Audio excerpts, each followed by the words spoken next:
So hello to all the students of class 12 physical activity trainer. कुछ urgency के कारण videos जो है नहीं बन पा रहे थे 7 से 8 दिन से। तो मैं ट्राई कर रहा हूँ कि वीडियोस पूरे हो पाएँ। अगर नहीं हो पाते हैं तो जो रिमेनिंग चैप्टर्स के जो नोट्स हैं मैं आपको अपने टेलीग्राम चैनल जो है फिजिकल एजुकेशन विद अंकुर पर भेज दूंगा, तो वहाँ से आप पढ़ सकते हैं। शॉर्ट्स नोट बना के भेज दूंगा। और अभी जो है यूनिट 1 कम्युनिकेशन स्किल्स जो है हमारा पार्ट ए का, वो हम पढ़ रहे हैं। ठीक है, उसको मैं कंप्लीट करा दूंगा तो ऑलराउंड आपका 44 मार्क्स का जो 50 में से सिलेबस है वो कंप्लीट हो जाएगा।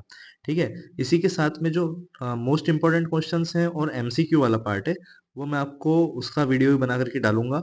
साथ ही में सीबीएसई सैंपल क्वेश्चन पेपर है उसको भी मैं सॉल्व करवाऊंगा, ताकि आपकी एग्जाम के लिए काफ़ी अच्छी हेल्प हो जाए। और आप लोग टेंशन मत लीजिए, क्योंकि आपका 11th को इंग्लिश का पेपर है और उसके बाद डायरेक्टली आपका जो 12th को फिजिकल एक्टिविटी ट्रेनर का पेपर है। तो मैं आपको श्योरिटी दे रहा हूँ कि जो क्वेश्चन पेपर आने वाला है वो बिल्कुल भी टफ नहीं होगा, सिंपल क्वेश्चन पेपर होगा। जो मैं चीज़ें आपको कराऊंगा एमसीक्यू में, मोस्ट इंपॉर्टेंट क्वेश्चंस में, और आपका जो सैंपल पेपर है सीबीएसई का, वो आपको अच्छे से करके जाना है। उसके बाहर कुछ भी नहीं जाएगा एग्जाम में। ठीक है, तो स्टार्ट करते हैं कम्युनिकेशन स्किल्स वाला चैप्टर। सबसे पहले इंपॉर्टेंट टॉपिक्स कौन कौन से जो हम इस चैप्टर में डिस्कस करने वाले हैं। तो सबसे पहले इंट्रोडक्शन है, देन एक्टिव लिसनिंग है, उसके बाद listening skill, then stages of active listening, factors that affect active listening, then how to ensure active listening, factors to overcome barrier, parts of speech using capitals, punctuations, then basic parts of speech, writing sentences, types of object, active and passive sentences वगैरह। तो ये सब इस chapter में है। लेकिन आपको ध्यान रखना है कि इस चैप्टर में आप जो भी चीज़ें पढ़ेंगे वो आप पढ़ेंगे 1 मार्क्स के हिसाब से और 2 मार्क्स के हिसाब से, क्योंकि आपको 1 और 2 मार्क्स के ही क्वेश्चंस आने वाले हैं। और टोटल अगर मैं बात करूँ, टोटल ये चैप्टर का जो वेटेज है वो सिर्फ 2 मार्क्स का वेटेज। ठीक है, तो ये आपको ध्यान से पढ़ना है इस चैप्टर को, और ज़्यादा हार्ड एंड फास्ट नहीं पढ़ना है। मीन्स 1 और 2 मार्क्स के हिसाब से आपको इस चैप्टर को पढ़ना है, कि 4 मार्क्स के जो क्वेश्चन है वो यहाँ से पार्ट ए से नहीं आने वाले हैं। ठीक है, तो आगे बढ़ते हैं नेक्स्ट स्लाइड पे। तो इंट्रोडक्शन में सबसे पहले हमको पढ़ना है कम्युनिकेशन के बारे में। तो कम्युनिकेशन की अगर हम बात करते हैं तो कम्युनिकेशन जो है वो 2 वे प्रोसेस है। आपसे पूछा जा सकता है एग्जाम में 1 मार्क का क्वेश्चन बनता है कि कम्युनिकेशन कितने वेज वाली प्रोसेस है, तो 2 वे प्रोसेस है, आपको पता होगा। सो थ्रू विच इंफॉर्मेशन और मैसेजेस जो है वो एक्सचेंज होते हैं, किसके बीच में? इंडिविजुअल्स के बीच में इंफॉर्मेशन और मैसेजेस जो है वो एक्सचेंज होते हैं। किसके यूज के थ्रू? किसके थ्रू? लैंग्वेज के थ्रू, सिंबल्स के थ्रू, साइंस और बिहेवियर के थ्रू। तो ये आपको ध्यान रखना है। उसके बाद स्पीकिंग जो है, लिसनिंग जो है, रीडिंग रीडिंग और राइटिंग जो है, एक इम्पॉर्टेंट पार्ट है कम्युनिकेशन साइकिल के, जो कि जो भी इंफॉर्मेशन भेजी जा रही है, मैसेज सेंड किया जा रहा है, उसको अंडरस्टैंड करने में हेल्प करता है।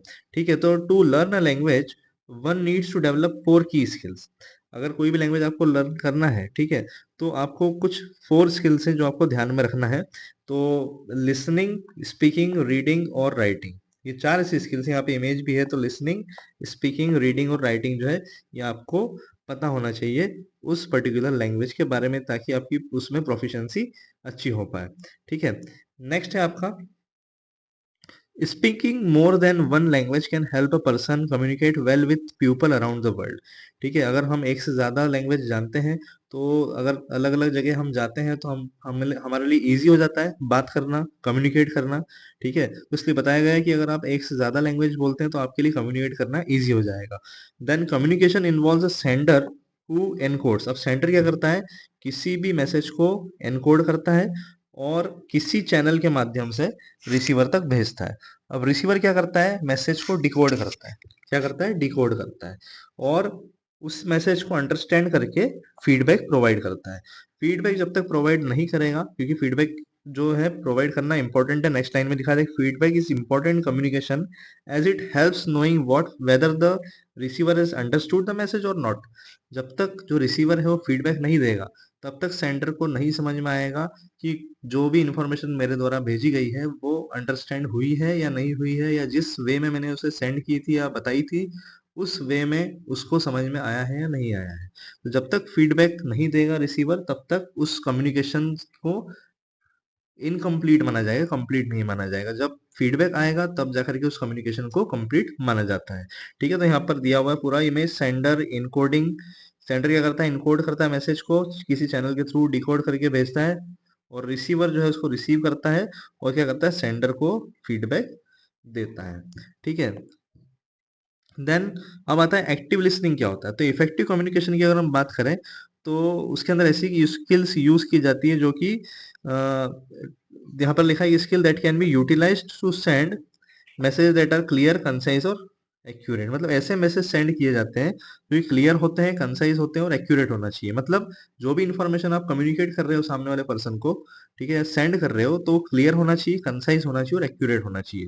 तो अगर हम बात करें क्लियर स्टेटमेंट की, तो क्लियर स्टेटमेंट क्या होता है, it is one which conveys the exact message that you are trying to convey to the other person. ठीक है, क्लियर होता है मतलब हो सकता है कि आपको ट्राई करना है कि जो लैंग्वेज होगी आपकी सिंपल होगी, जो कि सामने वाला आसानी से समझ सकता है। ठीक है, so here we have two sentences now which one do you think is a clear statement. दो स्टेटमेंट यहाँ पर दिए हैं, तो हमको पहचानना है कि कौन सा स्टेटमेंट क्लियर है। तो पहला स्टेटमेंट जहाँ पे लिखा है, he went to his manager and said please allow me to reach office at 11 AM on Tuesday 11 June 2019 as I have an appointment with a dentist. ठीक है, तो यहाँ पर उसने बताया है मैनेजर को कि मुझे ऑफिस पहुंचने में लेट होगा और मैं 11 बजे तक पहुंच जाऊंगा 11 जून 2019 को, क्योंकि मेरा अपॉइंटमेंट है डेंटिस्ट से। तो ये फर्स्ट स्टेटमेंट है। सेकंड स्टेटमेंट है, he went to his manager and said please allow me to reach late to the office on Tuesday. किस तारीख को, 11 जून 2019, क्योंकि उसका अपॉइंटमेंट डेंटिस्ट से है। अब यहाँ पर क्लियर स्टेटमेंट कौन सा होगा, जो फर्स्ट वाला स्टेटमेंट है वो क्लियर है, क्योंकि यहाँ पर टाइम मेंशन्ड है। ठीक है, यहाँ पर लिखा है कि reach late to the office. अब कितना लेट है ये नहीं लिखा है, तो इसलिए जो क्लियर मैसेज होता है वो सामने वाला आसानी से समझ सकता है। तो आपने अगर टाइम है, डेट है, मेंशन कर दिया, बता दिया, तो सामने वाला उसको आसानी से समझ सकता है। ठीक है, तो इसलिए यहाँ पर लिखा भी है कि in the first sentence you must have notice that the time is mentioned which makes the sentence statement clear. तो इस तरीके से आपको ध्यान रखना है। ठीक है, उसके बाद a concise statement is appropriately brief और to the point. Now let us consider the two sentences given below. अब दो सेंटेंस और दिए हैं कंसाइज स्टेटमेंट को समझने के लिए कि इनमें से कौन सा कंसाइज है। सो पहला दिया है statement, the manager replied all right you may come late. तो मैनेजर ने रिप्लाइड किया कि all right you may come late. ठीक है, तो कंसाइज है। ठीक है, दिख रहा है यहाँ पर कंसाइज है। अब सेकंड पॉइंट में क्या लिखा है, सेकंड सेंटेंस में the manager replied all right you may come late, यहाँ पर खत्म होना चाहिए था, लेकिन उसको मैनेजर ने क्या किया और बढ़ाया, दूसरी जगह पर अदरवाइज ले गया कि but it is a matter of great concern that most employees come late and you are also developing the same habit. तो ये नेगेटिव हो गया, इसलिए जो पहला वाला स्टेटमेंट है वो कंसाइज रहेगा कि आपको स्पेसिफिक वर्ड्स यूज करने हैं और उतना ही रिप्लाई करना है। सो यहाँ पर लिखा है, now you can see that in second sentence there is no need to tell the employee about the concern that the employer had at the moment, so they could have been shared at a different forum or separately। ठीक है, तो अगर different areas में आप उसको बता सकते थे, लेकिन आपने क्या करा, अदरवाइज जा करके उस स्टेटमेंट को बड़ा बना दिया, तो वो कंसाइज नहीं होगा। नाउ इसमें बताया गया कि an accurate statement is one that is factual, it's correctness can be verified. अब जो एक्यूरेट स्टेटमेंट होता है वो हमेशा फैक्चुअल होता है। ठीक है, अब जैसे यहाँ पर लिखा है, एग्जाम्पल दिया है, तो पहला स्टेटमेंट यहाँ पर दिया है, she inform the office that 50% of the books given for binding have been completed. ठीक है, ऑफिस को उसने इन्फॉर्म किया कि देख 50% जो है बुक्स वो बाइंडिंग के लिए दी जा चुकी है और कंप्लीट हो चुकी है। ठीक है, अब सेकंड स्टेटमेंट में क्या लिखा है, she inform the office that most of the books given for binding have been completed. अब मोस्ट ऑफ द बुक्स में एक्यूरेट तो नहीं माना जाएगा, मोस्ट कितनी हो सकती है, 70%, 80%, 90%, कैसे पता चलेगा। और यहाँ पर लिखा है कि 50% है, तो वो एक्यूरेट बता रही है। ठीक है, तो यहाँ पर देखिए थर्ड में लिखा है कि now you can see that in the first sentence a measurable information is mentioned which makes the sentence accurate. तो अगर आपका मेजरेबल इंफॉर्मेशन है, एक्यूरेट चीजें आप बता रहे हैं, 50% है, तो काउंटेबल है, समझ में आ रहा है। लेकिन आपने बोला मोस्ट ऑफ द बुक्स, तो मोस्ट ऑफ द बुक्स 50% भी हो सकती है, 60 भी हो सकती है, 70 भी हो सकती है। तो आपको ध्यान रखना है कि इस तरीके से एक्यूरेट जो होता है वो सेंटेंस होता है। तो 1 मार्क में आपको क्वेश्चन बन सकता है इसमें, सिर्फ 1 मार्क में। ठीक है, 2 मार्क में क्वेश्चन इसमें नहीं आएगा। अब लास्ट में लिखा है, lack of communication skills can result in, अगर कम्युनिकेशन स्किल्स आपकी कमजोर है, कम है, ठीक है, तो उससे क्या होगा, कंफ्यूजन ज्यादा होगा, फ्रस्ट्रेशन ज्यादा होगा, वेस्टेड एफर्ट होगा और मिस्ड अपॉर्चुनिटीज होगा और कम्युनिकेशन गैप भी रहता है। तो इसलिए कम्युनिकेशन अच्छा होना जरूरी है। कम्युनिकेशन कब अच्छा होगा, जब आपकी कम्युनिकेशन स्किल जो है वो अच्छी रहेगी। ठीक है, आगे बढ़ते हैं। अब होता है लिसनिंग स्किल, हमको पढ़ना है। लिसनिंग स्किल क्या होता है? एक बहुत इंपॉर्टेंट स्किल है कम्युनिकेशन की। So it is important to learn to give undivided attention to a person with whom conversation is taking place. देखिए, हम बोलते हैं ना कि इंडिविजुअल को एक अच्छा लिसनर होना जरूरी है। जैसे सामने वाला अगर कोई इन्फॉर्मेशन हमको प्रोवाइड कर रहा है, तो हम उसको एक्टिवली अच्छे से आई कांटेक्ट के साथ में उसको सुने, ना कि हम इधर उधर देख करके उसके जो इन्फॉर्मेशन वो हमको प्रोवाइड कर रहा है उसको हम अनदेखा करें। तो उससे क्या होता है, कम्युनिकेशन गैप भी होता है और कम्युनिकेशन ब्रेक ब्रेक भी होगा। तो इसलिए हमको ध्यान रखना है कि जब भी हम लिसन कर रहे हैं, सामने वाला हमको इन्फॉर्मेशन जब दे रहा है, तो हमको प्रॉपर अटेंशन उसको देना है, ताकि वो उसकी बात पूरी अच्छे से रख पाए और हम भी उसको अंडरस्टैंड कर पाए और फिर फीडबैक दे पाए। तो कुछ रीजंस दिए हैं कि क्यों लिसनिंग अटेंटिवली इम्पोर्टेंट है। ठीक है, तो पहला दिया है कि we listen to obtain information, ताकि हमें इन्फॉर्मेशन मिल पाए, टू अंडरस्टैंड, हम उसको समझ पाए, इन्फॉर्मेशन को एंजॉय कर पाए, लर्न कर पाए इन्फॉर्मेशन से, और रिलेशनशिप को बिल्ड और मेंटेन कर पाए, और कन्फ्लिक्ट्स अगर है तो उसको रिजॉल्व कर पाए। तो इन कारणों से हमको क्या है, अटेंटिवनेस होना चाहिए और अटेंटिवली सामने वाले की बात को सुनना चाहिए, ताकि कम्युनिकेशन प्रॉपरली कंप्लीट हो। So without the ability to listen attentively, messages can be easily misunderstood. अगर आपने उसको अटेंटिवली नहीं सुना तो मैसेज जो है वो अंडरस्टूड नहीं हो पाएगा, मिसअंडरस्टूड होगा। और साथ में क्या करना है, जब सामने वाला हमें इन्फॉर्मेशन दे रहा है या कोई मैसेज सेंड कर रहा है, तो हमको उसको बीच में रोकना नहीं है। ठीक है, अगर हम रोकते हैं तो वो खराब क्वालिटी है, उसको हमको रोकना नहीं, प्रॉपरली हमको उसकी पूरी बात ध्यान से सुनना है। Then this communication breaks down and the sender of the message can easily become frustrated. क्योंकि अगर हम ऐसा करते हैं कि अगर आपने कम्युनिकेशन को ब्रेक किया, तो सामने वाला हो सकता है फ्रस्ट्रेटेड, इरिटेटेड भी हो सकता है। ठीक है, जिससे कम्युनिकेशन गैप आएगा और कम्युनिकेशन कंप्लीट नहीं हो पाएगा। इसलिए लिसनिंग स्किल आपकी अच्छी होना जरूरी है। ठीक है, 2 मार्क्स में क्वेश्चन आपको बन सकता है ये वाला। ठीक है, अब होता है वापस से एक्टिव लिसनिंग। अब एक्टिव लिसनिंग क्या होता है? It is an art. Active listening क्या है? Is an art which comprises both a desire to comprehend as well as offer support and empathy to the speaker. ठीक है, तो it can affect your job effectiveness, the quality of your relationship with others. Now, active listening क्या है? It allows you to understand the problems and collaborate to develop solutions. The various factors that affect active listening are as follows. अब देखिए, active listening जो है वो problems को collaborate करने में, डेवलप सॉल्यूशन को डेवलप करने में काम आती है। ठीक है, अब ऐसे कुछ फैक्टर्स दे रखे हैं जो कि एक्टिव लिसनिंग को अफेक्ट भी करते हैं। कौन कौन से फैक्टर्स है? सबसे पहला है आपका आई कांटेक्ट। आई कांटेक्ट, अगर आप जब सामने वाला आपको इन्फॉर्मेशन प्रोवाइड कर रहा है, तो आप प्रॉपर आई कांटेक्ट उससे नहीं करोगे, आप इधर उधर देखोगे, तो कम्युनिकेशन जो है प्रॉपर नहीं हो पाएगा। ठीक है, तो इसलिए आपको प्रॉपर आई कांटेक्ट रखना है। देन होता है गेस्चर्स। गेस्चर्स में लिखा है, this indicate to the speaker if you are listening और not, keep your hand and feet still while talking to someone.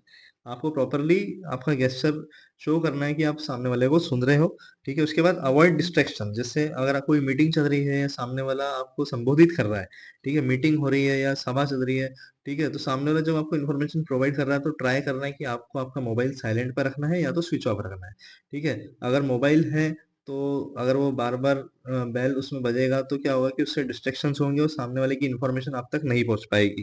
ठीक है, तो इस तरीके से यहाँ पर लिखा है, एग्जांपल दिया है, reducing the ringtone of your mobile phone और switching it off while attending a meeting और listening to someone will avoid distraction. ठीक है, देन गिविंग फीडबैक, ये काफी इंपॉर्टेंट है। तो यहाँ पर लिखा है कि फीडबैक कैन बी पॉजिटिव और negative, but in both the cases one needs to be polite so that the person to whom the feedback is given is not hurt और ऑफेंडेड।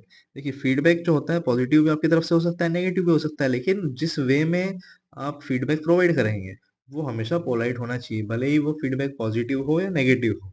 तो जिस भी पर्सन को आप प्रोवाइड कर रहे हैं, उसको फीडबैक इस तरीके से आपको देना है ताकि उससे हर्ट ना हो और ऑफेंड ना हो। ठीक है, तो ये कुछ फैक्टर्स हैं जो कि अफेक्ट करते हैं एक्टिव लिसनिंग को। ठीक है, 1 मार्क या 2 मार्क क्वेश्चन इसमें से आ सकता है। ऐसा पूछा भी सकता है कि कौन सा फैक्टर है जो कि एक्टिव लिसनिंग को अफेक्ट नहीं करता है, तो इसलिए आपको ध्यान से पढ़ के जाना है ये वाला topic. Now, stages of active listening. कौन कौन सी स्टेजेस होती है एक्टिव लिसनिंग की? So the best kind of listening is active listening. So बताया गया है कि जो सबसे बढ़िया लिसनिंग बताया गया है उसको एक्टिव लिसनिंग बोलते हैं। So it happens when you her understand, respond and remember what is being said, है ना। आप ध्यान से सुनते हैं, उसको अंडरस्टैंड करते हैं, उसको फीडबैक देते हैं मतलब रिस्पॉन्ड करते हैं, और उसको रिमेंबर रखते हैं मतलब ध्यान रखते हैं, है ना। तो 5 स्टेजेस हैं एक्टिव लिसनिंग की, हम देख लेते हैं। ये 2 मार्क्स में क्वेश्चन आपका बन सकता है, ठीक है। सो पहली है रिसीविंग। सबसे पहले आपने इन्फॉर्मेशन को प्रॉपरली सुना, देन उसको अंडरस्टैंड किया, ठीक है। उसके बाद उसको ध्यान रखा कि इट रेफर्स टू रिट्राइवल और recall of some information from the past. Then उसको इवेल्युएट किया, it is about judging the value, quantity, importance and amount of something और समवन। उसके बाद उसको आपने रिस्पॉन्ड किया। तो इट इज अबाउट सेइंग और doing something as a response to something that has been said और डन। तो जो आपके पास इंफॉर्मेशन आई थी, आपने उसको अंडरस्टैंड किया, रिमेंबर रखा, आपने उसको इवेल्युएट किया प्रॉपर, और आखिरी में आपने उसको फीडबैक दिया मतलब रिस्पॉन्ड किया। तो ये 5 स्टेजेस हैं, आपको ध्यान रखना है एक्टिव लिसनिंग की। आपको 1 मार्क में ही पूछा जा सकता है कि out of the following which one is not the stage of active listening. तो पांचों स्टेप आपको, स्टेजेस जो है आपको पता होना चाहिए, ठीक है। अब नेक्स्ट है आपका how to ensure active listening. तो एक्टिव लिसनिंग को कैसे हम इंश्योर कर सकते हैं, और अगर एक्टिव लिसनिंग मतलब लिसनिंग अगर हम कर रहे हैं तो वो क्या क्या चीजें ध्यान रखना है, ठीक है। तो सबसे पहले आप देख रहे हैं कि लिखा है रिमूव, फिर आई कांटेक्ट, शो, पे, एम्पैथाइज, क्लैरिफाई डाउट्स और ट्यून। तो इसको अगर एक वर्ड बनाए इसका हम, तो वो बन जाएगा आपका रिस्पेक्ट, ठीक है। तो ये आपको ध्यान रखना है, इससे आपको हर वर्ड याद रहेगा। मतलब जितने भी आप रिस्पेक्ट यहाँ पर देख सकते हैं, पूरा रिस्पेक्ट वाला बना हुआ है, ठीक है। तो इस तरीके से आपको इसको याद रखना। 1 मार्क में क्वेश्चन इसका बन सकता है, ठीक है, कि एक्टिव लिसनिंग को इंश्योर करने के लिए कौन कौन से पॉइंट हमको ध्यान रखना चाहिए। सबसे पहले दिया है आपका रिमूव। तो रिमूव का मतलब ये है कि जितने भी डिस्ट्रैक्शन है आपके, जैसे मान लीजिए कि आपका जो वॉल्यूम ऑफ टेलीविजन है, रेडियो है, मोबाइल फोन है, अगर आप बात कर रहे हैं, आपको जो मोबाइल फोन है वो रिंग कर रहा है, तो उसको आपको साइलेंट करना है, जिससे कि आपका जो लिसनिंग है वो हैम्पर ना हो, ठीक है। उसके बाद होता है आई कांटेक्ट। सामने वाले से जो आप बात कर रहे हैं, जो आप सुन रहे हैं उसको, तो आपको उसको प्रॉपर आई कांटेक्ट रखना है उससे। देन होता है शो। शो करना है आपको अटेंटिवली कि आप इंडिविजुअल को सुन रहे हैं, सामने वाले इंडिविजुअल्स को, थ्रू गेस्चर्स, ठीक है। तो गेस्चर्स आपको यूज करना है वहां पर, ताकि सामने वाले को पता होना चाहिए कि आप उसकी बातें जो है वो ध्यान से सुन रहे हैं और अंडरस्टैंड भी कर रहे हैं।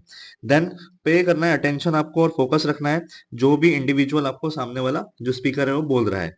उसके बाद एम्पैथाइज करना है। अब यहाँ पर एम्पैथाइज की जो पूरी डेफिनेशन दी हुई है, that it is the ability to share someone's feelings और experiences by imagining what it would be like to be in that person situation, ठीक है। तो एम्पैथाइज करना मतलब जो भी इमोशंस वो आपसे शेयर कर रहा है, तो हमको उस व्यक्ति की जगह पर होकर भी सोचना है, ठीक है। मतलब हमको उसको सिंपैथी भी प्रोवाइड करना है, ठीक है। उसके जब हम स्पीकर मतलब जब वो बोल रहा है हमको, तो एज अ लिसनर हमको उसको शो करना है कि हम उसके इमोशंस को समझ रहे हैं, ठीक है। तो ये आपको ध्यान रखना है। उसके बाद आता है क्लैरिफाई डाउट्स। आपको अगर डाउट है जो भी वो व्यक्ति बोल रहा है, तो उससे आप क्रॉस क्वेश्चन करके डाउट्स भी पूछ सकते हैं, लेकिन वो आप कब पूछेंगे, at the completion of his information और message. Then tune yourself to the timing of the speaker, wait for the speaker to finish and then respond. देखिए अभी जस्ट मैंने आपको बताया, अगर आपको कोई डाउट भी है, ठीक है, या आपको कुछ पूछना भी है, या अगर आप फीडबैक भी देना चाहते हैं, तो पहले उसकी जो बात है उसको पूरा कंप्लीट होने देना है। उसके बाद ही लास्ट में आगे जाकर के आप उसकी बात को, जो भी आपने इंफॉर्मेशन रिसीव की, उसको आप रिस्पॉन्ड करोगे। तो ये पूरा जो रिस्पेक्ट है वो आपको ध्यान रखना है, ठीक है। अब पढ़ना है हमको फैक्टर्स टू ओवरकम बैरियर, ठीक है। अब यहाँ पर आपको फैक्टर्स दिए हुए हैं, उसके बाद आपको फैक्टर्स जो हैं कैसे बैरियर बनते हैं, उसके बाद उसको कैसे ओवरकम किया जाता है, वो हम पढ़ लेते हैं। सबसे पहला फैक्टर दिया है being pre occupied. Pre occupied मतलब कि पहले से आप किसी दूसरी जगह में काम लगे हुए हो, मतलब कुछ ना कुछ आप कर रहे हो और सामने वाला आपको इन्फॉर्मेशन दे रहा है, लेकिन आपका ध्यान उस पर नहीं है। जैसे लिखा हुआ है, when preoccupied you may not be listening to a person carefully. तो अब इसको कैसे ओवरकम करेंगे, do not let emotions take over your mind, keep away phones and digital devices. अगर फोन आप यूज कर रहे हैं, डिजिटल डिवाइस आप कुछ यूज कर रहे हैं, या आपका ध्यान किसी और टॉपिक पे लगा हुआ है, आप भले उसकी तरफ देख रहे हैं लेकिन ध्यान कहीं और है, तो उसको आपको हटाना है, ताकि आप सामने वाले की जो इन्फॉर्मेशन है वो ध्यान से सुन पाए। नेक्स्ट फैक्टर है नॉइज एंड विजुअल डिस्ट्रैक्शंस, ठीक है। नॉइज और विजुअल डिस्ट्रैक्शंस मतलब फैक्टर में यहाँ पर लिखा है कि you may not be able to hear the further person clearly in noisy environment. अगर नॉइजी इन्वायरमेंट है, या आप ऐसी जगह बात कर रहे हैं उनसे जहाँ पे बहुत ज्यादा भीड़ भाड़ है या बहुत ज्यादा आवाज आ रही है, ठीक है, तो वहां पर क्या होगा, इन्फॉर्मेशन आप तक प्रॉपरली पहुंच नहीं पाएगी, ठीक है। तो अब इसको कैसे ओवरकम करना है, तो आपको कंडक्टिव इन्वायरमेंट रखना है, जिससे कि जो मिस इंटरप्रिटेशन और डिस्ट्रैक्शन है वो दूर रहे। देन तीसरा है आपका पास्ट एक्सपीरियंसेस एंड माइंडसेट। अब जैसे हो सकता है उस व्यक्ति से आपकी पहले जो है बातचीत अच्छी ना हो, या आपका कोई ऐसा माइंडसेट है उसके प्रति, या उसके क्वालिटीज के प्रति, या उसके बिहेवियर के प्रति। तो अगर वो अच्छी इन्फॉर्मेशन भी आपको या सही इन्फॉर्मेशन देना चाह रहा होगा तो आप उसको अदरवाइज लेंगे। तो ये चीज हमको नहीं रखना है। फैक्टर में लिखा हुआ है यहाँ पर कि कैसे बैरियर बनता है ये, that you may have to develop biases और prejudices based on past experiences in interaction. तो आपको बायस नहीं होना है, आपको उसकी जो इन्फॉर्मेशन है उसको न्यूट्रल वे में सुनना है, ठीक है। अब इसको कैसे आप ओवरकम करेंगे अगर ये बैरियर जैसे एक्ट करता है तो avoid developing biases and B objective in your approach when interacting with others. तो आपको जो बायसनेस डेवलप हो रही है उसको आपको अवॉइड करना है और न्यूट्रल वे में उसकी बात को सुनना है और फिर फीडबैक देना है। देन आता है पर्सनल फैक्टर्स। अगर आपका कोई पर्सनल उससे डिस्प्यूट है या पर्सनल आपके रिलेशन उसके खराब है तो भी ये जो फैक्टर है वो एज अ बैरियर एक्ट करता है। इसे यहाँ पर लिखा है, योर पर्सनल फीलिंग्स में affect your listening, for example your pre conception about the other person, ठीक है। और प्री कंसेप्शन है आपके अदर पर्सन के लिए, तो वो भी एज अ बैरियर एक्ट करेगा। अगर एक्ट कर रहा है तो कैसे इसको ओवरकम करेंगे, तो allow the other person to finish speaking and then respond. तो बीच में उसको नहीं टोकना है, बीच में रोकना नहीं है। तो पहले वो उसकी बात कंप्लीट करेगा, उसके बाद ही आप उसको रिस्पॉन्ड करेंगे। और रिस्पॉन्ड करने को हम क्या बोलते हैं, फीडबैक देना बोलते हैं, ठीक है। अब हमें पढ़ना है पार्ट्स ऑफ स्पीच। अब पार्ट्स ऑफ स्पीच जो है ये ऑलरेडी आप लोगों को पता होगी चीज़ें, क्योंकि आपने इंग्लिश ग्रामर में पढ़ी है। तो इसको हम बेसिक में डिस्कस करेंगे, और बेसिक ही आपको ये जो एग्जाम है उसमें आएगा। अगर आता भी है तो इसमें देख लेते हैं कौन कौन से क्वेश्चन कितने कितने मार्क्स के हो सकते हैं, ठीक है, और किस बेस पे क्वेश्चन बन सकते हैं, थोड़ा पढ़ लेते हैं। तो इंट्रोडक्शन में लिखा है कि in any language parts of speech जो है ये ऐसी कैटेगरीज होती है वर्ड्स की जो कि बेस्ड होती है उनके फंक्शंस पे, और डिपेंड करती है किस पे, सेंटेंस में। सेंटेंस जैसा है उस अकॉर्डिंग जो है पार्ट्स ऑफ स्पीच वर्क करते हैं और फंक्शन करते हैं। और जो पार्ट्स ऑफ स्पीच होते हैं उनको हम क्या होता है किसी भी लैंग्वेज का बिल्डिंग ब्लॉक्स भी बोलते हैं। तो ये 1 मार्क का क्वेश्चन बन सकता है। Then we when we speak और write we use sentences to express ourselves, therefore sentences are important. तो जब भी हम लिखते हैं या बोलते हैं, ठीक है, तो सेंटेंसेस जो है उसके थ्रू ही हम एक्सप्रेस करते हैं अपने खुद के इन्फॉर्मेशन को या वर्ड्स को, ठीक है। तो इसलिए सेंटेंसेस जो होते हैं इंपॉर्टेंट होते हैं। अब सेंटेंस होता क्या है, तो सेंटेंस जो है वो एक ग्रुप ऑफ वर्ड्स है, ठीक है, याद रखना है, जो कि हम कम्युनिकेट करते हैं कंप्लीट मीनिंग के साथ, ठीक है। या हम कोई भी इंफॉर्मेशन जब हम डिफरेंट वर्ड्स को यूज करके बताते हैं या लिखते हैं उसको हम बोलते हैं सेंटेंस, ठीक है, जिसमें थॉट और एक्शन इंक्लूड होते हैं। जैसे एग्जांपल यहाँ पे दिया है, राजू गोज टू स्कूल, ठीक है। तो राजू गोज टू स्कूल क्या है, ये सेंटेंस है। अब ग्रुप ऑफ वर्ड्स, अब देखिए दूसरे लाइन में लिखा है, a group of words which does not make complete sense. अब कोई ग्रुप ऑफ वर्ड है जो ये कंप्लीट सेंस नहीं बना रहा है तो उसको हम क्या बोलते हैं, उसको बोलते हैं हम फ्रेज। फॉर एग्जाम्पल यहाँ पे लिखा है राजू गोज। अब राजू गोज से जाता कहाँ है ये हमको नहीं पता है, तो ये क्या है, इनकम्प्लीट है, तो इसलिए हम इसको बोलेंगे फ्रेज। और अगर सेंटेंस की बात हो रही है, सेंटेंस जब कंप्लीट मीनिंग बना रहा है, ठीक है, वर्ड्स के थ्रू पूरा कंप्लीट मीनिंग बता रहा है, तो जैसे राजू गोज टू स्कूल लिखा है यहाँ पर, ठीक है, तो उसको हम बोलते हैं सेंटेंस। और सेंटेंस जो होता है वो हमेशा कैपिटल लेटर से स्टार्ट होता है और फुल स्टॉप से एंड होता है, ठीक है। या उसमें क्वेश्चन मार्क से भी एंड हो सकता है, या एक्सक्लेमेशन मार्क से भी वो एंड हो सकता है। यहाँ पर एग्जाम्पल दिए नीचे, जैसे did you work on your project, तो ये क्वेश्चन मार्क से कंप्लीट हो रहा है, कैपिटल लेटर से स्टार्ट हो रहा है, इट मींस ये सेंटेंस है। Then I completed it yesterday, full stop आ गया। देन दैट इज गुड, तो एक्सक्लेमेशन मार्क यहाँ पर आ गया। तो ये होते हैं parts of speech, sentence, phrase, इसके बारे में हमने बेसिक पढ़ा है अभी। नेक्स्ट हम देखते हैं, यहाँ पे लिखा है कैपिटल्स कैसे यूज करना है, यूजिंग कैपिटल्स लिखा है। अब तक किस किस जगह पर किस तरीके से सेंटेंसेस में आपको कैपिटल यूज करना होते हैं, तो उसको हम एक शॉर्ट मेथड से पढ़ेंगे यहाँ पर। तो आपको ध्यान रखना है, 1 मार्क में क्वेश्चन ये आपको बिल्कुल आ सकता है, और 2 मार्क्स में भी क्वेश्चन आपसे पूछा जा सकता है। तो यहाँ पर लिखा है, we know that all sentences begin with a capital letter. हमें पता है कि जितने भी सेंटेंसेस होते हैं वो कैपिटल लेटर से ही बिगिन होते हैं, चालू होते हैं। तो it is easy to know what to capitalize if you remember the acronym MINTS, ठीक है। अगर आपने मिंट्स को याद रख लिया तो आपको पता रहेगा कि सेंटेंस में कहाँ पर कैपिटल लेटर यूज होता है और कहाँ पर नहीं होता है, ठीक है। तो ये मिंट्स एक सेट ऑफ सिंपल रूल्स है that help you to capitalize words correctly. Each letter in the word MINTS refer to one capitalization rule as shown in table. तो हर एक जो वर्ड है मिंट्स में, एम है, आई है, एन है, टी और एस है, तो ये इनसे जो भी वर्ड बनता है अल्फाबेट से, वो आपको वहां पर कैपिटल लेटर यूज करना रहेगा। तो अब देख लेते हैं क्या टेबल में दिया है। तो यहाँ पर अल्फाबेट दिए हैं, MINTS, उसके बाद रूल बताया गया है यहाँ पर, उसके बाद एग्जाम्पल भी दिया गया है, ठीक है। तो एम से लिखा हुआ है मंथ्स, आई से, आई जो कैपिटल आई जब भी सिंगल यूज होता है, ठीक है, किसी वर्ड में यूज नहीं हो रहा है, सिंगल यूज हो रहा है, तो कहीं पर भी हो तो कैपिटल होता है, ठीक है, तो हमको पता है। देन नेम्स, अगर किसी का नेम है, टाइटल्स और स्टार्टिंग लेटर ऑफ सेंटेंस। तो एम से लिखा है मंथ। जब भी कोई आप सेंटेंस लिख रहे हैं तो अगर मंथ आ रहा है तो जो मंथ है वो उसका जो फर्स्ट लेटर रहेगा वो कैपिटल रहेगा रूल के अकॉर्डिंग। जैसे लिखा है the capitalise the first letter in the names of all months. ठीक है, एग्जांपल दिया है I will go to college in June. ठीक है, आई देखिए कैपिटल है, मतलब सेंटेंस स्टार्ट हो रहा है तो कैपिटल हुआ। अब यहाँ पर लिखा है आई वाला रूल। ठीक है, तो capitalize the letter I when used as a word. ठीक है, अब एवरी डे आई देखिए, अब स्टार्टिंग में तो ई हो गया कैपिटल, हो सकता था यहाँ पर ना होता, लेकिन आई जहां पर भी यूज हो रहा है तो वो कैपिटल ही रहेगा। I play tennis with him. ठीक है, उसके बाद नेम्स, अगर किसी व्यक्ति का नेम आ रहा है, जैसे यहाँ पर एग्जाम्पल दिया this Tuesday Vidya is in Rajasthan, तो राजस्थान भी आया और विद्या भी आया, तो दोनों का जो फर्स्ट लेटर है वो कैपिटल रहेगा। देन टाइटल्स, अगर टाइटल है किसी का, जैसे capitalize the first letter in the title used before people's name. जो भी टाइटल यूज होता है जैसे मिस्टर, मिसेस, मिस, डॉक्टर। ठीक है, तो यहाँ पर डॉक्टर शाह का लिखा है डी कैपिटल है, मिस्टर पटेल तो एम कैपिटल। वैसे ही स्टार्टिंग लेटर ऑफ सेंटेंस ही हमने लास्ट स्लाइड में पढ़ा है, तो स्टार्टिंग सेंटेंस जो भी होता है लेटर का उसको आपको कैपिटल रखना होता है। जैसे the cat ran out of the house, the का द टी जो है वो कैपिटल है। तो इस तरीके से जो मिनट्स हैं उसमें आपको पूरा याद रखना, मंथ्स आए, नेम्स, टाइटल और स्टार्टिंग लेटर ऑफ सेंटेंस। तो यहाँ पर उनका जो स्टार्टिंग वर्ड है, स्टार्टिंग लेटर जो हमेशा कैपिटल रहेगा, ध्यान रखना है इसको, 1 मार्क में क्वेश्चन बन सकता है। अब आता है पंक्चुएशन। तो ऐसे हम देखेंगे तो बेसिक 15 पंक्चुएशन मार्क्स होते हैं या साइंस होते हैं जो कि इंग्लिश में यूज होते हैं। तो दिस इंक्लूड्स फुल स्टॉप और period, comma, question mark, exclamation mark, apostrophe, colon, semi colon हुआ, डैश हुआ, हाइफन हुआ, कोटेशन मार्क हुआ, ब्रैकेट है, ब्रेस है, एलिप्सिस है और बुलेट पॉइंट है।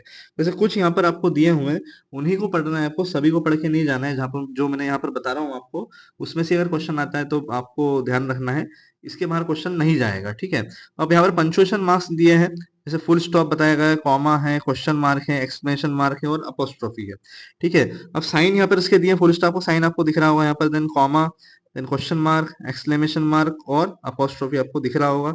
ठीक है, तो ये वो नोन चीजें हैं आपको जो ऑलरेडी पता है। अब आपको पता भी है कि फुल स्टॉप कहाँ यूज होता है, तो आपको अगर मैं बताऊं तो फुल स्टॉप कहाँ यूज होता है, सेंटेंस खत्म होने के बाद। यहाँ पर एग्जांपल दिया Sanjay is a professor, sentence खत्म हुआ, प्रोफेसर के बाद क्या लगा, फुल स्टॉप लगा हुआ है। ठीक है, उसके बाद his patients call him professor Sanjay, तो संजय के बाद क्या लगा, फुल स्टॉप लगा हुआ है। वैसे कॉमा जो है, कॉमा क्यों यूज होता है, कॉमा जब यूज होता है जब हमको किसी सेंटेंस को पॉज करना है। ठीक है, जैसे समटाइम्स, और समटाइम्स के साथ कॉमा लगा हुआ है, इसका मतलब क्या है, समटाइम्स के साथ हम थोड़ा सा पॉज लेंगे उसके बाद कंटिन्यू करेंगे, तो sometimes we use comma to indicate pause in a sentence. We can also use comma to separate items when we are listening more than 2 items in a row. जैसे यहाँ पे ऊपर ही देख रहे होंगे आप, this include लिखा है यहाँ पर, जब स्टार्टिंग में पढ़ रहे हैं, this include full stop और period, कॉमा, क्वेश्चन मार्क। तो यहाँ पे देखिए तो हम पॉज ले रहे हैं, हर एक के बाद कॉमा लगा हुआ है। ठीक है, तो ये कॉमा होता है। उसके बाद question mark, question mark we use question mark at the end of a question, अगर क्वेश्चन हम पूछ रहे हैं। ठीक है, अगर कोई सेंटेंस हमने लिखा उसके आखिरी में हमने क्वेश्चन मार्क लगाया, इट मींस वो क्वेश्चन बन गया है। ठीक है, तो यहाँ पर एग्जांपल दिया हुआ है क्वेश्चन का भी, what is your designation, question mark लगा हुआ है, पूछा गया। Then how much is your work experience. ठीक है, तो ये क्वेश्चन मार्क है। उसके बाद एक्सक्लेमेशन मार्क देख सकते हैं आप यहाँ पर, तो we use an exclamation mark at the end of a word और sentence to indicate a strong feeling, such as surprise हुआ, शॉक हुआ, एंगर।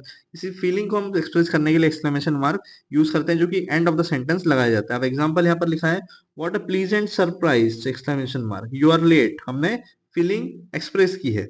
ठीक है, देन आता है आपका अपोस्ट्रोफी। तो अपोस्ट्रोफी कब यूज होता है, we use an apostrophe followed by an S to show that something belongs to someone. We also use an apostrophe to indicate the shortened form of some words in information.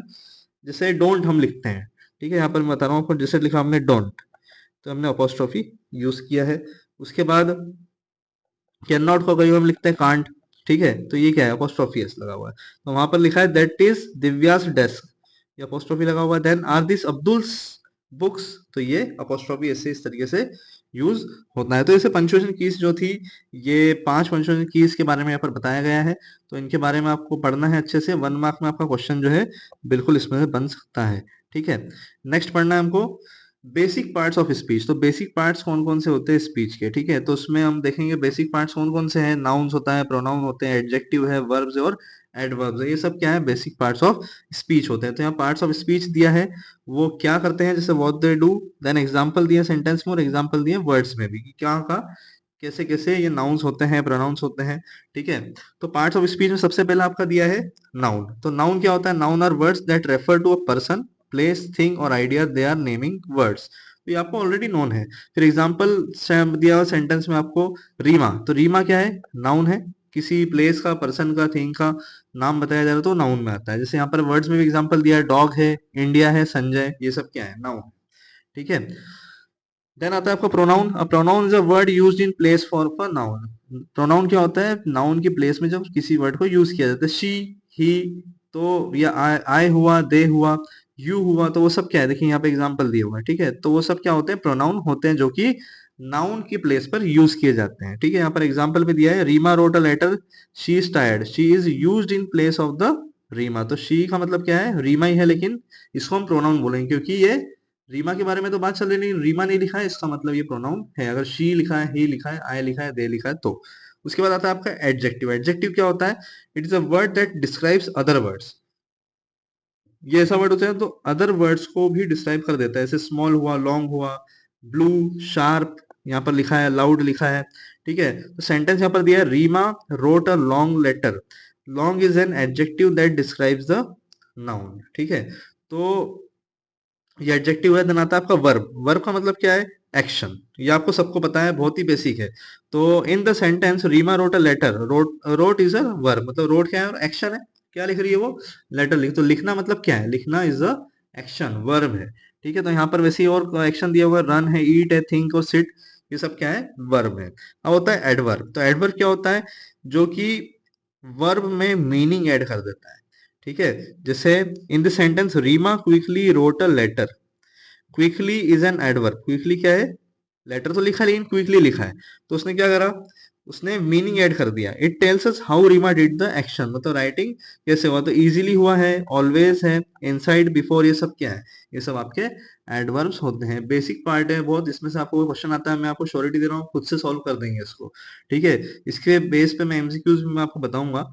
ठीक है, अब आता है supporting parts of speech. Supporting parts कौन कौन से होते हैं स्पीच के? ठीक है, अब जैसे यहाँ पर लिखा है, along with the parts of speech there are some words we need for connecting words, phrases, clauses और sentences, और इन्हीं को हम क्या बोलते हैं? सपोर्टिंग पार्ट्स ऑफ स्पीच बोलते हैं। सपोर्टिंग पार्ट्स ऑफ स्पीच सबसे पहला लिखा है आर्टिकल। तो आर्टिकल का यूज क्या होता है? The words a an the are known as article. तो ए एन द जो है ये सब क्या है? आर्टिकल्स है। और ये कब यूज किए जाते हैं? बिफोर नाउन्स के यूज किया, नाउन्स के पहले लगाए जाते हैं। जैसे यहाँ पर लिखा है a book, an apple, an umbrella, the sun. ठीक है, तो ये क्या होते हैं? सब आर्टिकल होते हैं। ठीक है, और an is used before words with a vowel. An कब यूज होता है? वॉवेल के पहले। ठीक है, उसके बाद A is used before nouns starting with a consonant. I all expect those starting with A, E, I, O, U sound. Thus, the is used to refer to a specific or particular word. Specific और particular words अगर हैं, जैसे the sun, the moon, तो the particular और एक specific word के लिए use होता है। ठीक है, यहाँ पर लिखा था कार। कार क्या है? पर्टिकुलर वर्ड है। Stopped suddenly because a cat run in front of it, तो ये आर्टिकल्स है। उसके बाद अब कंजक्शंस क्या होते हैं? Conjunction are words that join two nouns, phrases और सेंटेंसेस। ठीक है, जो दो चीजों को जॉइन करते हैं, चाहे नाउन हो, फ्रेजेस हो या सेंटेंसेस हो। तो सम कॉमन कंजक्शंस यहाँ पर दिए हुए एंड, और बट। अब देखिए, आपसे एग्जाम में कंजक्शंस के हो सकता है कंजक्शंस के बारे में लिख दिया, जैसे conjunction dash are the words that join two nouns, phrases और सेंटेंस। तो आपको एग्जाम फिर आपको ऑप्शंस में दे दिया जाए कंजक्शन, प्रीपोजिशन, इंटरजेक्शंस या नाउन क्या है। तो आपको इसकी डेफिनेशन भी याद होना चाहिए, एक्चुअल कंजक्शंस की क्या होती है, प्रीपोजिशंस की क्या होती है, प्रोनाउंस की क्या होती है। वैसे इसके एग्जांपल्स आपको साइड में, जो राइट साइड में दिए हुए हैं, वो भी आपसे पूछे जा सकते हैं, तो ये आपको ध्यान से पढ़ना है। अब यहाँ पर राइट साइड देखेंगे, instead of Sheela went to the market, I went to the market. तो यहाँ पे जब एंड यूज किया, देखिए सेंटेंस में, तो Sheela and I went to the market. तो जो एंड यूज किया है यहाँ पर, जो और यूज किया है, ये क्या है? कंजक्शंस होता है। ठीक है, जो दो नाउन्स को, फ्रेजेस को या सेंटेंस को ज्वाइन कर देता है। अब प्रीपोजिशन। प्रीपोजिशन क्या होता है? Connect one word with another to show the relationship between them. एक वर्ड को दूसरे वर्ड से कनेक्ट करके उनके बीच का रिलेशनशिप बताता है। तो they usually answer the questions where, when, how. अब सम कॉमन प्रीपोजिशंस कौन कौन से होते हैं? ऑन, एट, अंडर, इन, ये सब क्या है? ये सब प्रीपोजिशंस हैं। अब जैसे एग्जांपल दिया राइट साइड में, the cat is on the roof. कहाँ पर है? रूफ के ऊपर है। Shop is at the end of the road. Then Rahul is standing under the tree, under the tree मतलब ट्री के नीचे। The I live in Delhi, तो मैं दिल्ली के अंदर रहता हूँ। ठीक है, अब उसके बाद आता है आपका इंटरजेक्शंस। ठीक है, अब इंटरजेक्शन क्या है? This word express strong emotion, ये जो वर्ड्स होते हैं ये स्ट्रॉन्ग इमोशंस को एक्सप्रेस करते हैं। जैसे आपका हैप्पीनेस हुआ, सरप्राइज हुआ, एंगर हुआ, पेन हुआ, और they have an exclamation mark at the and, और एक्सक्लेमेशन वर्ड हमेशा इनके एंड में लगता है। जैसे वाव हुआ, ओ हुआ, थैंक्स, हेल्प, ओह नो, ये सब क्या है? ये सब इंटरजेक्शंस होते हैं। तो आपको एग्जाम में 1 मार्क में क्वेश्चन इसमें से बन सकता है। नेक्स्ट है आपका राइटिंग सेंटेंसेस। अब राइटिंग सेंटेंसेस में क्या क्या चीजें हमको पढ़ना है वो देख लेते हैं। तो सबसे पहले इंट्रोडक्शन सेंटेंस के बारे में ही दिया है, जो हमने ऑलरेडी पढ़ा हुआ है कि सेंटेंस क्या होता है? ग्रुप ऑफ वर्ड्स होता है जो टुगेदर एक्सप्रेस करता है कंप्लीट आइडिया को, जिसका एक एक्चुअल मीनिंग होता है। ठीक है, तो this means that a sentence must be understood by others. A sentence typically contains a subject object. Sentence जो होता है उसमें सब्जेक्ट और ऑब्जेक्ट होता है, जो कि एक स्टेटमेंट को कन्वे करता है। ठीक है, उसके बाद अब दो टाइप के सेंटेंसेस होते हैं, एक होता है सिंपल सेंटेंस और एक होता है कॉम्प्लेक्स सेंटेंस। तो सिंपल सेंटेंस क्या होता है? जहां पर एक सब्जेक्ट होता है, एक प्रेडिसेट होता है, और एक फिनाइट वर्ब होता है। कॉम्प्लेक्स सेंटेंस में क्या होता है? जो दो या दो से ज्यादा कोऑर्डिनेट क्लॉजेस से कंसिस्ट होता है, और जो ज्वाइंड बाय कोऑर्डिनेटिंग कंजक्शंस। ठीक है, तो किसके थ्रू ज्वाइन होता है? कोऑर्डिनेटिंग कंजक्शंस के थ्रू ज्वाइन रहता है। अब as you have studied in English classes, almost all sentences have a subject and a verb. अब इंग्लिश में अगर आपने पढ़ा होगा, हर सेंटेंस में सब्जेक्ट और वर्ब रहता है। ठीक है, और किसी किसी में ऑब्जेक्ट भी होता है। ठीक है, अब सब्जेक्ट क्या होता है? सब्जेक्ट इज अ पर्सन और thing that does an action. ठीक है, सब्जेक्ट क्या होता है? एक पर्सन थिंग होगा जिसने एक्शन किया। अब एक्शन क्या होता है? एक्शन ही तो वर्ब है। ठीक है, तो वर्ब डिस्क्राइब्स एक्शन। वर्ब क्या डिस्क्राइब करता है? एक्शन डिस्क्राइब करता है। और ऑब्जेक्ट क्या होता है? ऑब्जेक्ट इज अ पर्सन और thing that receives the action, जिसके लिए एक्शन की गई है। जैसे एग्जांपल में यहाँ पर दिया हुआ है, निशा सेल्स अ लैपटॉप। निशा ने क्या किया है? लैपटॉप को सेल किया है। अब इसके बारे में थोड़ा पढ़ लेते हैं, इसी सेंटेंस के बारे में, निशा के बारे में। जैसे यहाँ पर लिखा है, निशा जो है क्या है? वो सब्जेक्ट है। ठीक है, क्या सेल कर रही है? वो सेल कर रही है, मतलब एक्शन क्या कर रही है? वो सेल कर रही है, तो वो क्या हुआ? वर्ब हुआ। और लैपटॉप क्या है? लैपटॉप एक ऑब्जेक्ट है जिसके लिए एक्शन हो रहा है, तो वो ऑब्जेक्ट हो जाता है। ठीक है, तो यहाँ पर लिखा है सब्जेक्ट इज अ पर्सन और thing that performance an action, जो परफॉर्म करता है सब्जेक्ट, मतलब एक्शन को परफॉर्म करता है। वर्ब क्या होता है? एक्शन को डिफाइन करता है। और ऑब्जेक्ट क्या होता है? जिसके लिए, जिसने एक्शन को रिसीव किया, मतलब जिसके लिए एक्शन हो रही है।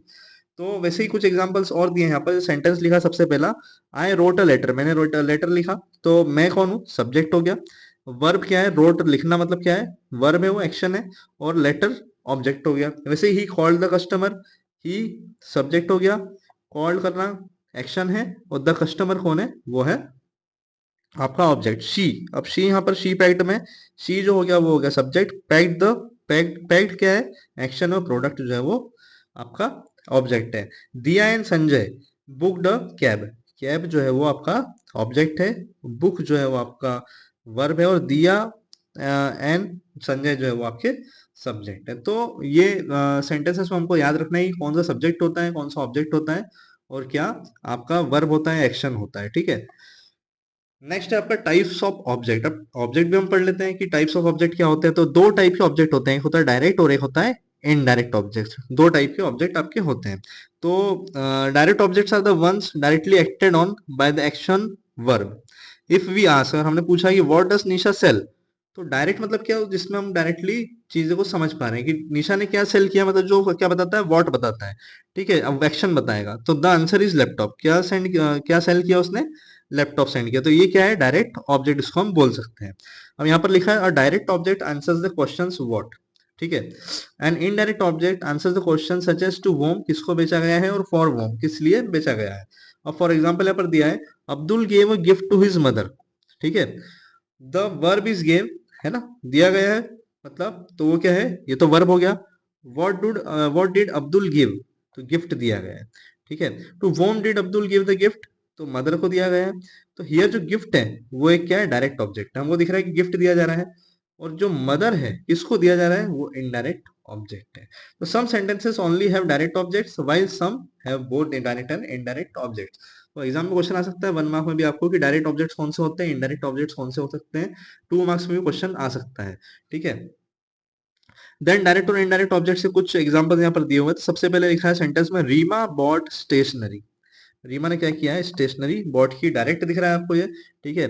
तो वर्ब जो है बॉट है, उसके बाद वर्ब प्लस वॉट क्या है, क्या खरीदा गया है, स्टेशनरी खरीदी गई है, और स्टेशनरी क्या है, डायरेक्ट हमको शो हो रही है। फिर Fatima and Sonia played tennis, ठीक है, फातिमा और सोनिया ने टेनिस खेला है, तो ये भी आपका डायरेक्ट सेंटेंस है, डायरेक्ट ऑब्जेक्ट। जैसे प्लेड जो है वर्ब हो गया, टेनिस जो है डायरेक्ट हमको दिख रहा है कि टेनिस खेल रहे हैं वो, और टेनिस जो है ये डायरेक्ट ऑब्जेक्ट भी होगा। Then he offered a coffee to me, he offered a coffee to me, ठीक है। तो मी क्या है, मैं इनडायरेक्ट हो गया, तो मी यहाँ पर जो रहेगा वो क्या रहेगा, आपका इनडायरेक्ट रहेगा। उसके बाद the manager assigned us projects, तो मैनेजर ने क्या किया, प्रोजेक्ट को असाइन किया, असाइन करना मतलब एक्शन किया है मैनेजर जो है। उसके बाद the manager assigned us project, तो प्रोजेक्ट क्या है, प्रोजेक्ट वर्ब हुआ, मतलब क्या हमको क्या एक्शन दिया गया है, प्रोजेक्ट। अब अस क्या हो गया यहाँ पे, ये verb plus by whom to whom, मतलब किसको दिया गया है। उसके बाद डायरेक्ट में क्या हो गया, प्रोजेक्ट, और अस क्या हो गया वापिस आपका इनडायरेक्ट हो गया, ठीक है। उसके बाद टाइप्स ऑफ सेंटेंसेस, दो टाइप में सेंटेंसेस को डिवाइड किया है, कैटेगरी वन और कैटेगरी टू। तो कैटेगरी वन में एक्टिव एंड पैसिव सेंटेंसेस है। सबसे पहले लिखा गया है कि what is the difference between the following two sentence. सबसे पहले कि हम देख लेते हैं कि डिफरेंस क्या है। अब पहला आपको दिया गया है, Sanjay broke the glass, the glass was broken by Sanjay. एक होता है एक्टिव और एक होता है पैसिव। तो यहाँ पर देखेंगे the action verb in both the sentence is breaking of the glass, ठीक है। एक्शन क्या हो रहा है कि ग्लास टूट गया है। तो सब्जेक्ट जो है बोथ सेंटेंसेस में डिफरेंट। अब सब्जेक्ट की अगर हम बात करेंगे, तो पहले सेंटेंस में अगर आप देखोगे तो संजय जो है वो क्या है, संजय जो है वो सब्जेक्ट है। और पैसिव में अगर देखें तो जो ग्लास है वो आपका सब्जेक्ट हो जाएगा, ठीक है। तो यहाँ पर देखेंगे in the first sentence the subject Sanjay does the action, Sanjay ने क्या करा है, एक्शन किया है, मतलब ग्लास तोड़ा है, तो संजय जो सब्जेक्ट है। और सेकंड सेंटेंस में तो जो दो सब्जेक्ट जो है वो ग्लास हो जाएगा, क्योंकि उसको ने एक्शन को रिसीव किया है। जैसे यहाँ पर लिखेंगे, देखेंगे सब्जेक्ट यहाँ पर पैसिव में क्या हो गया, संजय, और एक्शन क्या हुआ, ब्रोक, ठीक है। तो ग्लास थोड़ा गया। अब जो सेकंड सेंटेंस हम देख रहे हैं तो लिखा है द ग्लास, तो द ग्लास क्या है, द ग्लास के बारे में बात चल रही है, तो वो सब्जेक्ट हो गया, वॉज ब्रोकन बाय संजय। किसके द्वारा तोड़ा गया, संजय के द्वारा। तो तोड़ा क्या गया है, ग्लास, तो ग्लास सब्जेक्ट हो जाएगा, ठीक है। तो where the subject does an action are known as to be active voice.